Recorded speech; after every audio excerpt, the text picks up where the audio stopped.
और इस वक्त हमारे पास आ रही है बड़ी खबर। कानपुर गैंगस्टर विकास दुबे का करीबी जय वाजपेयी गिरफ्तार हुआ है। कानपुर पुलिस ने आज जय वाजपेयी को उसके एक साथी समेत अरेस्ट किया है। ये बड़ी खबर इस वक्त आ रही है। आपको याद होगा विकास दुबे जिसने पुलिस पर घात लगाकर हमला किया, 8 पुलिसकर्मी उस हमले में शहीद हुए थे और उसके बाद गिरफ्तारी हुई उज्जैन से और फिर एनकाउंटर। लेकिन अब इस इन्वेस्टिगेशन में आगे बढ़ते हुए जय वाजपेयी जो कि विकास दुबे का बेहद करीबी, उसका खजांची, उसे गिरफ्तार किया है। कुमार अभिषेक जुड़ गए और जानकारी के साथ। कुमार, कहां और कैसे ये गिरफ्तारी हुई? देखिए, इसको आधिकारिक तौर पर जय वाजपेयी को कल पुलिस ने देर रात गिरफ्तार किया है और उसकी गिरफ्तारी दिखाई है। दरअसल जब से ये पूरा मामला आया है तब से ही ये पुलिस की या दूसरे एजेंसियों की हिरासत में था और इसकी पूछताछ हो रही थी। बीती शाम इसे इसके घर लाया गया और उसके बाद अभी जो हमें पुलिस का प्रेस नोट दिया गया है उसके मुताबिक ये इस अभियुक्त की गिरफ्तारी हुई है। दरअसल ये जो जय वाजपेयी है ये बेहद ही करीबी था, खजांची के तौर पर जाना जाता था और जो भी विकास दुबे या दूसरे अन्य लोग हैं इनके पैसों को रखने का काम करता था। लेकिन बहुत समय से इससे लगातार पूछताछ चल रही थी और कल इसे ऑफिशियली इसकी गिरफ्तारी हुई। शुक्रिया कुमार आपका। और बेहद अहम जानकारी कुमार अभिषेक हमें यहाँ पर दे रहे थे कि इसका गिरफ्तार होना इस लिहाज से भी अहम है कि विकास दुबे की कितनी संपत्ति और ये संपत्ति कहां कहां किस तरह से इस्तेमाल हुई, इस पूरे नेटवर्क को खंगालने में पुलिस को अब मदद मिलेगी। रुक करते हैं अगली खबर का और आपको ले चलते हैं देश के पहाड़ी राज्यों की तरफ, यानी उत्तराखंड और हिमाचल, जहां पर बारिश और बाढ़ का जबरदस्त कहर है। इन दोनों ही राज्यों में बादल फटने से भारी बारिश हुई जिसके बाद सड़कें टूट गई। चीन के नजदीक उत्तराखंड के इलाकों में काफी नुकसान हुआ है। दोनों राज्यों में आने वाले 2 दिन भी बारिश और परेशान कर सकती है।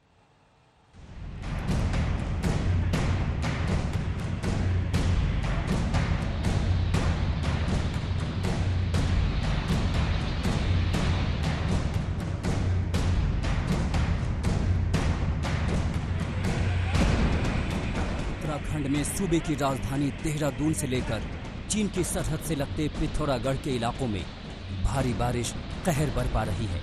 हर तरफ उफनती नदियां सब कुछ बहा ले जाने पर आमादा दिखती हैं। सबसे ज्यादा नुकसान पिथौरागढ़ में हुआ।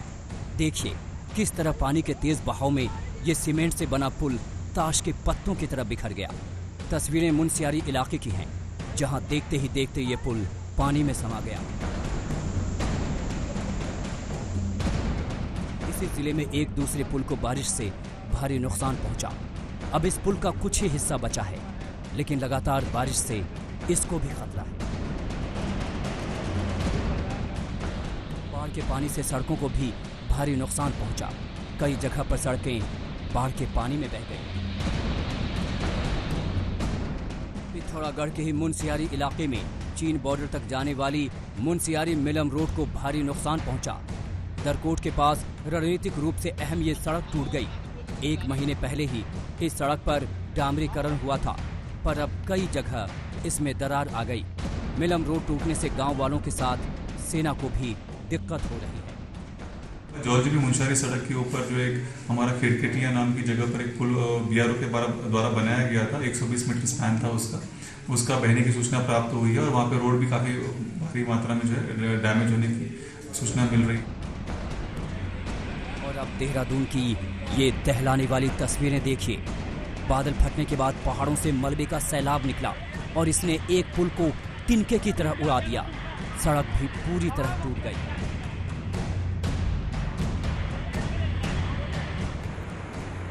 उत्तराखंड के दूसरे इलाकों में भी भारी बारिश मुसीबत बन गई है। ये तस्वीरें नैनीताल की हैं, जहां भारी बारिश हो रही है। रिहायशी इलाके पानी पानी हो चुके हैं। बारिश का ये सिलसिला 48 घंटे तक जारी रह सकता है।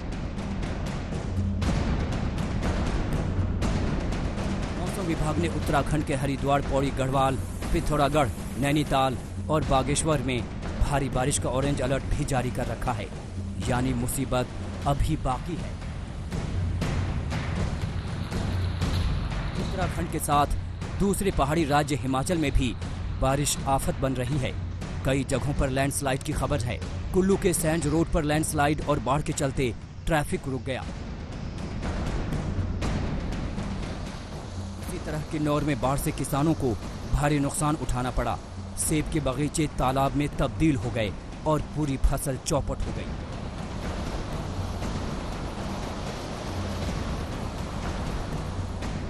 उत्तराखंड और हिमाचल के साथ पंजाब और हरियाणा में भी मंगलवार तक बारिश का सिलसिला जारी रहेगा। पिथौरागढ़ से राकेश पंत और नैनीताल से दिलीप सिंह के साथ आज तक ब्यूरो। असम में बाढ़ की विभीषिका में इंसान और जानवर दोनों परेशान हैं। इंसानों के घर बार डूबे हैं और हजारों लोग राहत शिविर में हैं। तो वहीं काजीरंगा नेशनल पार्क का 90% हिस्सा पानी में डूब चुका है। बड़ी तादाद में गैंडे, हाथी और हॉक डियर ऊंचे इलाकों में पहुंच रहे हैं। हाथियों का झुंड हाईवे तक पहुंच गया तो एक विशालकाय गैंडे ने हाईवे पर हंगामा मचा दिया।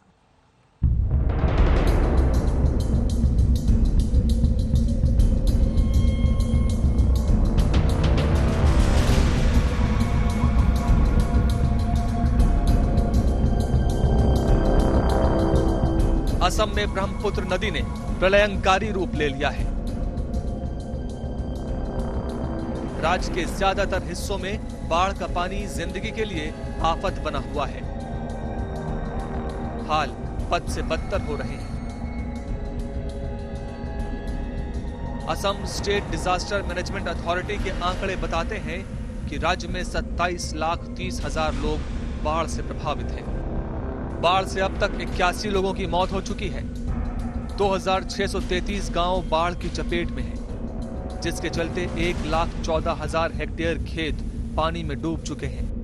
असम में 47,000 से ज्यादा लोग 287 रिलीफ कैंप में जीवन गुजारने पर मजबूर हैं। असम में इस साल की बाढ़ में 202 तटबंध और 167 ब्रिज को नुकसान पहुंचा है।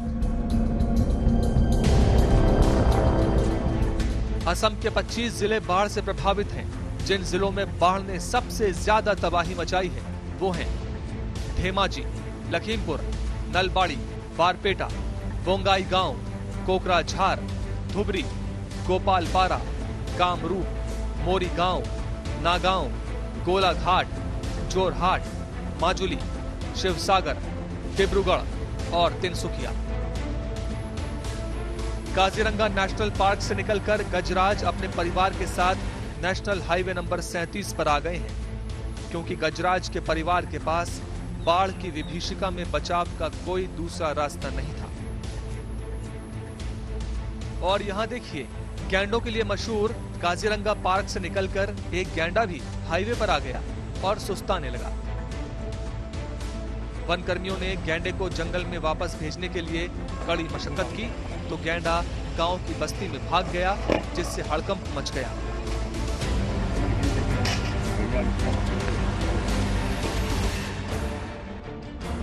दरअसल काजीरंगा पार्क में बाढ़ का पानी भर गया है। पार्क का करीब 90% हिस्सा डूब चुका है। यही वजह है कि पार्क के तमाम जानवर जान बचाने के लिए ऊंचे स्थानों का रुख कर रहे हैं। बाढ़ के पानी में डूबने से अब तक 10 गैंडों की मौत हो चुकी है। काजीरंगा पार्क में अब तक 108 जानवरों की मौत हो चुकी है, जबकि 136 को बचा लिया गया है। बचाए गए जानवरों में गैंडे के 2 बच्चे, 4 बाघ और 103 हॉग हिरन शामिल हैं। असम में बाढ़ ने लोगों के घर बार छीन लिए। जहां सड़कें होती थीं, वहां नाव चल रही थी। ये तस्वीर धुबरी जिले की है। जरा इस बच्चे की इस छोटी सी नाव को देखिए। जी हाँ, ये नाव नहीं बल्कि थर्मोकोल का एक छोटा सा डिब्बा है, यानी बेहद खतरनाक जुगाड़ वाली नाव। धुबरी जिले में 100 से ज्यादा गांव जलमग्न हैं। लोग इसी तरह जान पर खेलकर राहत सामग्री लेने पहुंच रहे हैं। राहत सामग्री के लिए यहाँ के लोग यहाँ वहाँ भटक रहे हैं। असम के बंगाई गांव में बाढ़ ने तांडव मचा रखा है। 100 से ज्यादा गांव बाढ़ से प्रभावित हैं और 10 गांव तो पूरी तरह जलमग्न हो चुके हैं। हजारों लोगों का आशियाना उजड़ गया है। मोरी गांव में पिछले 10-12 दिनों से हजारों लोगों के घर पानी में डूबे पड़े हैं। बाढ़ पीड़ितों को अस्थायी शिविरों में रखा गया है। कामरूप जिले में बाढ़ ने तबाही मचा रखी है। लोग सरकारी स्कूलों और रास्तों पर पनाह लिए हुए हैं। असम में ब्रह्मपुत्र नदी ही है जो यहाँ के लिए जीवनदायिनी है।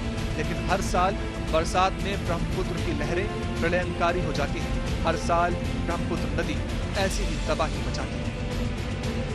आशुतोष मिश्रा और हेमंता नाथ के साथ आज तक ब्यूरो। उत्तराखंड, हिमाचल, असम के बाद आपको तस्वीर बिहार की दिखाते हैं। उत्तर बिहार का एक बड़ा हिस्सा जलमग्न है। तमाम नदियां अपनी सीमाओं का अतिक्रमण कर चुकी हैं और सरकार अपनी नाकामियों का। इसका नतीजा ये हुआ है कि हर साल की तरह लोगों की जिंदगी में बाढ़ भरी बेबसी के सिवाय कुछ भी नहीं है।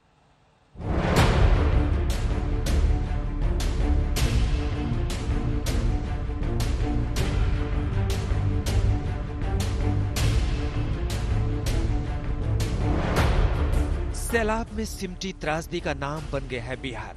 आज तक की टीम जब पूर्वी चंपारण के इन गांवों में नाव से पहुंची तो बाढ़ की विभीषिका से सामना हुआ। बाढ़ का पानी कब तक उतरेगा पता नहीं। तब तक सांप बिच्छू जैसे जहरीले जानवरों का खतरा है, तो साथ ही पानी जम जाने से बीमारी पनपने का भी डर है। बिहार में बाढ़ एक मौसम की तरह आता है। लोगों को मालूम है जब बारिश ज्यादा शुरू हो जाएगी तो नदियां उफनते हुए उनके घरों को लीलने की कोशिश में आगे बढ़ते रहेंगी। कुछ दिनों के लिए बारिश रुकती है, थोड़ा सा पानी नीचे चला जाता है, लेकिन इसी तरीके से आप अगर ये गांव भी देख लें, घरों तक कई इससे पहले जो हमने घर देखे, जैसे ये देखिए, ये झोपड़ी आपको जलमग्न इस समय आधी नजर आ रही है। जितना सामान हो सकता है उसे समेटकर थोड़ा सा बाहर जाते हैं इस उम्मीद में कि थोड़ी बारिश कम हो, थोड़ा सा पानी कम छोड़ा जाए नदियों में और उसके बाद रहने लायक स्थिति हो जाए। लेकिन हर बार की वही कहानी इस बार की तस्वीरें ये। बस ऐसे ही जैसे गुजर काटना होता है, हम लोग को 10-11 दिन तो ऐसे ही कटना पड़ता है। और नॉर्मली देखिए तो हम लोग मतलब जुलाई, अगस्त और सितंबर 3 महीना तो ऐसे ही कटता है हम लोग का। कोई सरकार के यहाँ से कोई कुछ हम लोग को मिलती नहीं है। बहुत दिक्कत चूल चौकी बर बिछवना के कोनो साधन नहीं के। बड़े सांप आवत आटे, इतना मोट के सांप, कीड़ा फतिंगा बहुत आवत आटे। बच्चा सन के लेके हमने के बहुत दिक्कत यहाँ होके। कोरोना से तो ये लोग लड़ ही रहे थे, उस पर से बाढ़ आई तो बीमार होने पर अस्पताल जाने के लिए नाव का ही सहारा है। पीने का साफ पानी भी मयस्सर नहीं है। फिलहाल में दूध डिलीवरी हुआ है हमारे गांव में।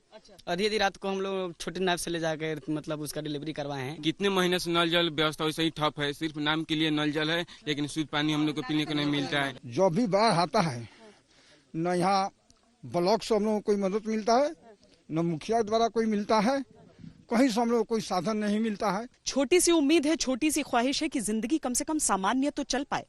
ये मांगना कुछ ज्यादा तो नहीं है। बाढ़ग्रस्त इलाकों में हालात अगर हर साल यही रहेंगे तो फिर सरकारें आखिर हैं ही क्यों? गंडक गोपालगंज में तबाही ले आई। जब पक्के मकान डूब गए तो झोपड़ियों की क्या औकात। जिंदगी पानी के रहमो करम पर गुजर रही है। सदर और मांझागढ़ प्रखंड के कई गांवों में लोग पीने के पानी और दवा को तरस रहे हैं। जब हमारे संवाददाता बाढ़ पीड़ितों के बीच पहुंचे तो एक महिला ने रो रो कर अपना दर्द बयां किया। साधन नहीं किया, नदी का पानी गर्म तो बुखार हो गया, देह में हो गया है हमारा, और बाल बच्चा सब डूबा, परेशान खाए कर तकलीफ होने का। बाढ़ आया तो खगड़िया के किसानों की मेहनत पानी में बह गया। खून पसीने की कमाई आंखों के सामने डूबने लगी। धान और मूंग की फसल जलमग्न हो गई। कोसी ने सब कुछ चौपट कर दिया। जहाँ पानी वो काफी तेजी से प्रवेश कर गया और धान वगैरह का फसल चौपट हो गई है।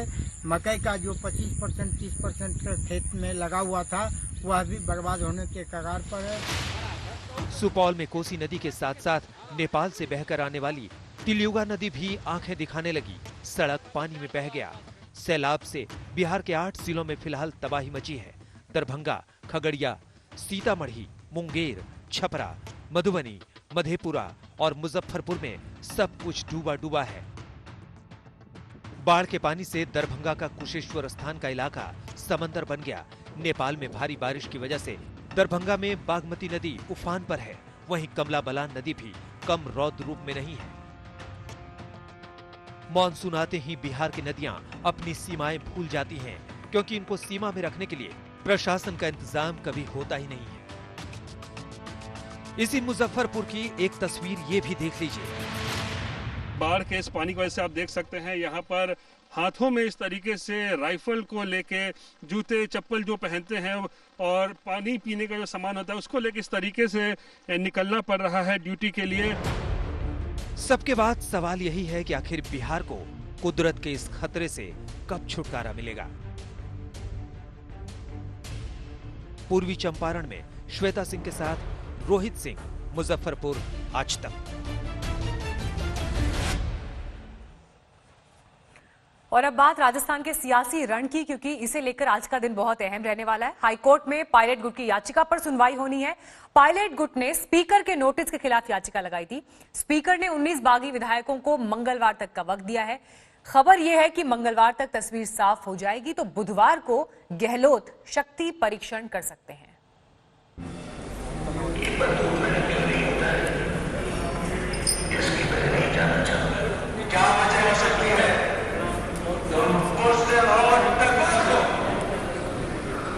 कभी जय और वीरू के साथ गब्बर के संग्राम का लुत्फ है।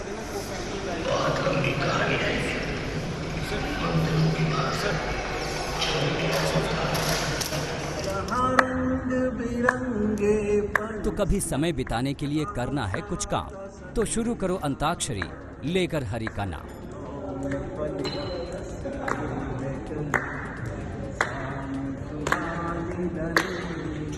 अच्छा, इतने शानदार हैं प्रताप जी, एक दिन शनिवार को मेरे घर पे आए। जयपुर के होटल में कांग्रेस विधायक मस्ती में हैं, सुकून में हैं, पूरी शांति में हैं, लेकिन इनके मुखिया अशोक गहलोत का सिर दर्द कम होने का नाम नहीं ले रहा है। जब भी कामकाज से फुर्सत मिलती है होटल पहुंच जाते हैं और इत्मीनान से विधायकों की गिनती करके लौट जाते हैं। सुनो, मैं इसलिए रुका हूँ, कोई तकलीफ तो नहीं यहाँ पर? ठीक है। आज का दिन गहलोत के लिए काफी अहम है। पायलट की याचिका पर हाईकोर्ट में सुनवाई होनी है। अगर याचिका खारिज हो जाती है तो कल देर शाम तक पायलट गुट के 19 विधायकों की विधानसभा सदस्यता खत्म की जा सकती है। शायद यही वजह है कि मुख्यमंत्री अशोक गहलोत आखिरी दांव में जुटे हैं। खबर है कि बुधवार को यानी 22 जुलाई को वो विधानसभा का सत्र बुलाकर फ्लोर टेस्ट करा सकते हैं। देखिए, विश्वास कांग्रेस पार्टी ने खोया है, तो इसलिए उनको तय करना है और जो संवैधानिक प्रक्रिया है वो माननीय राज्यपाल महोदय को तय करनी और सदन के भीतर स्पीकर महोदय को करनी। भाजपा ने तो अब ये भी बयान दे दिया आगे बढ़कर, घबरा कर, ये बहुमत संपूर्ण देखकर, कि कांग्रेस की सरकार को, बड़ी अजीबोगरीब है, कांग्रेस की सरकार को विधानसभा बुलाकर विश्वास मत नहीं लेना चाहिए। भाजपाई षड्यंत्र का राजस्थान की सरकार गिराने का भंडाफोड़ उनके इस 2 बयानों से ही हो जाता है। किसके पास कितना दम है, इसको लेकर अपने अपने दावे हैं। शनिवार को अशोक गहलोत राज्यपाल से मुलाकात करके 102 विधायकों की फहरिस्त सौंप चुके हैं। बीटीपी यानी भारतीय ट्राइबल पार्टी के दोनों विधायकों ने अशोक गहलोत को समर्थन का ऐलान किया है, लेकिन पायलट समर्थकों को भरोसा है कि बाजी उनके पक्ष में है। इस बीच फोन टैपिंग का मामला भी तूल पकड़ता जा रहा है। पहले बीजेपी ने सीबीआई जांच की मांग की और अब केंद्र सरकार ने राज्य के मुख्य सचिव से रिपोर्ट मांग लिया है। उधर राज्य सरकार ने ऑडियो टेप की जांच के लिए एसआईटी बना दी है। जांच की जिम्मेदारी उसी आईपीएस अधिकारी विकास शर्मा को सौंपी गई है जो दल बल के साथ भंवरलाल शर्मा से पूछताछ के लिए मानेसर पहुंचे थे। प्राइवेट व्यक्ति तो किसी भी तरह से बिना जानकारी के कर ही नहीं सकता, और जो लोकेश शर्मा नाम का कोई व्यक्ति है जिसने इसको किया है और मुख्यमंत्री जी के ओएस जी बताए जाते हैं, उन्होंने बिल्कुल कानून की धज्जियां उड़ा के किया है। मैं तो गुलाब जी कटारिया से उम्मीद करता था, वो समझदार व्यक्ति हैं। तुरंत फर्जी घोषित कर दिया ऑडियो को। पहले ऑडियो की जांच तो होने, तो दूसरे दिन सीएम का बयान आ गया कि यदि फर्जी घोषित हो जाता है, ये गलत साबित हो जाता है, तो मैं राजनीतिक संन्यास लूंगा। ये दे रहे हैं क्या? लिख के एफिडेविट दे, जैसे मुख्यमंत्री ने घोषणा की, सब कह दें कि ऑडियो गलत साबित होता है तो हम राजनीतिक संन्यास ले लेंगे। राजस्थान के सियासी रण में हर पल ऐसे मोड़ आ रहे हैं जिन्हें समझना थोड़ा मुश्किल है। पहले एसओजी ने पायलट गुट के खिलाफ देशद्रोह का मामला दर्ज किया, और जब तक इस बात का जवाब समझ में आता कि देशद्रोह का केस कैसे बनता है, तब तक एसीबी यानी एंटी करप्शन ब्यूरो ने एंट्री मारी और भंवरलाल, संजय जैन और केंद्रीय मंत्री गजेंद्र सिंह शेखावत के खिलाफ केस दर्ज कर लिया। ना वो कहते हैं कि हमारी आवाज नहीं है, हम कुछ नहीं प्रीएम्प्ट करना चाहते हैं। हम कहते हैं कि आप रिजाइन करें ताकि इन्फ्लुएंस ना कर सके। केंद्र सरकार के मंत्री के खिलाफ जांच करने के अंदर लोग 2 बार सोचते हैं, सामान्य अधिकारीगण 2 बार सोचेंगे, तो आप रिजाइन करें या आपको हटाया जाए और उसके बाद आप वॉइस सैंपल दीजिए। आप अगर जो है वो वॉइस सैंपल साफ नहीं पाया जाएगा तो दूध का दूध पानी का पानी हो जाएगा, आपको कोई घबराने की जरूरत नहीं। एक और दिलचस्प बात सामने आ रही है। कांग्रेस के एक विधायक दावा कर रहे हैं कि विधायक खरीद फरोख्त मामले में गिरफ्तार किया गया संजय जैन वसुंधरा राजे का करीबी है। बीजेपी के नेताओं से मिलाने के लिए मध्यस्थता कर रहा था। कब की बात है ये? बता रहा हूँ, लगभग 7:30-8। किससे मिलवाना चाहता था? वसुंधरा जी से। उधर अशोक गहलोत के करीबियों पर इनकम टैक्स का शिकंजा लगातार कसता जा रहा है। दिल्ली और मुंबई में अलग अलग लोगों के 43 ठिकानों पर छापेमारी की गई है, जिसमें बेनामी संपत्तियों के और दूसरे अहम दस्तावेज बरामद हुए हैं। भारतीय जनता पार्टी का तो एक अलग सेल काम करता है। नोटबंदी का बड़ा घोटाला, उसका पैसा, अभी 68,000 करोड़ के कर्जे माफ किए, नीरव मोदी, विजय माल्या, मेहुल चौकसी, अभी नहीं हुआ 68,000 करोड़ की, जिसपे वो बोलते हैं कि ये भारतीय जनता पार्टी के पास पैसों की कोई कमी नहीं है। अब बैठे बैठे ठाले बैठे हैं वो, तो एक टीम उनकी इसी काम में लग रही है। कुछ उनके मंत्री केंद्र के वो सारे यहाँ पर ईडी इनकम टैक्स कब किसके घर आ जाए, कब मेरे घर आ जाए, कुछ पता नहीं है। ये मेरे यहाँ भी कर सकते हैं, किसी के यहाँ भी कर सकते हैं। जंग सियासी है, लेकिन एसओजी, एसीबी, एसआईटी और आईटी से लेकर दूसरी एजेंसियों को भी लगाया गया है। बहरहाल आज हाईकोर्ट के फैसले पर आगे की तस्वीर बहुत हद तक साफ हो जाएगी। देव अंकुर के साथ शरद कुमार, जयपुर आज तक।